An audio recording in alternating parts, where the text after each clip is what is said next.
Welcome back to a new episode about how you could select data from a database. The select statement is by far the most important statement, as well as the most frequent used statement in SQL. It's used to retrieve data from a table. You can show everything from a table, a column, or just a record, but it all depends on the condition. This is also the statement that we are going to use if a user's information matches the input fields. So whenever a user inputs his username and password inside the login page, and he clicks on the submit button, we want to run an SQL query inside our PHP code that will select a row if the username matches. So before we start, make sure that the right database is selected, and if you have done that, click on the SQL tab. There are multiple select statements that we could run. I want to start with the basic ones and make it more difficult every time we create a new one. In order to create a select statement, you need to write down select in capitals, space, and after the space, we want to specify what we actually want to select. This can be one column or even more. And what I want to do first is to write down a star sign.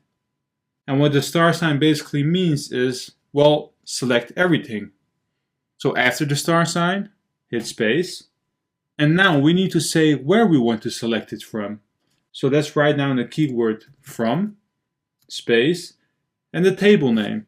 And in our case is users. So let's click on go and run the query.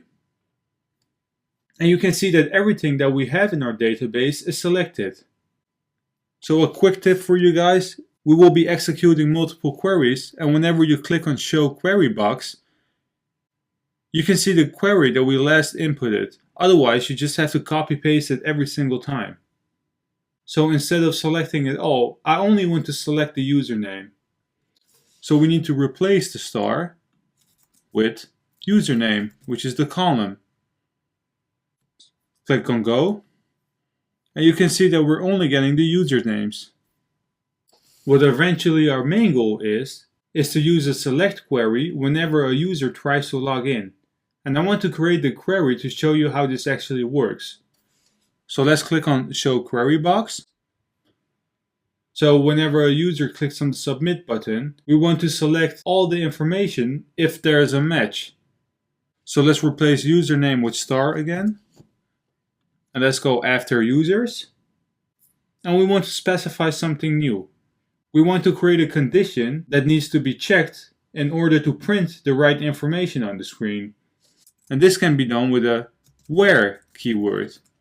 So what we're basically saying right now is select everything from users where the username is equal to something.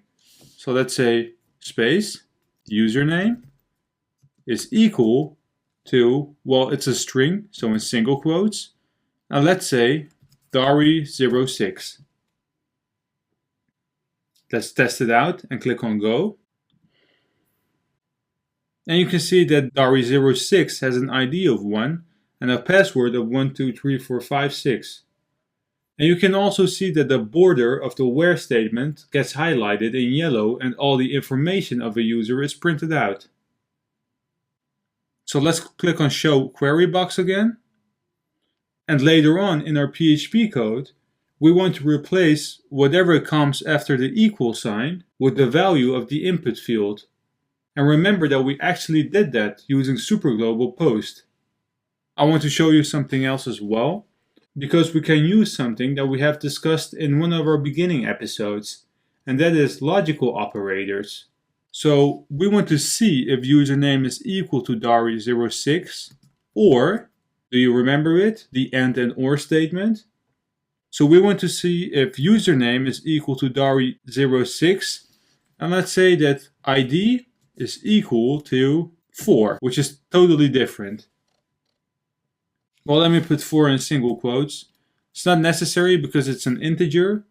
So let's run the query. And you can see that the output is, well, 2 rows, because we wanted to check if the username is equal to Dari06 or the ID is equal to 4, and they are both true, so both of the statements are printed out. And let me also show you what will happen if we get 0 results back from the database. So let's click on Show Query again. And let's replace ID with something that we don't have. So let's say 10. And let's change the username to Dari01. Let's click on Go. And you can see that the query will be executed, but we're getting an empty result set because both where statements does not exist. Thank you for watching this episode, and I will be seeing you in the next one.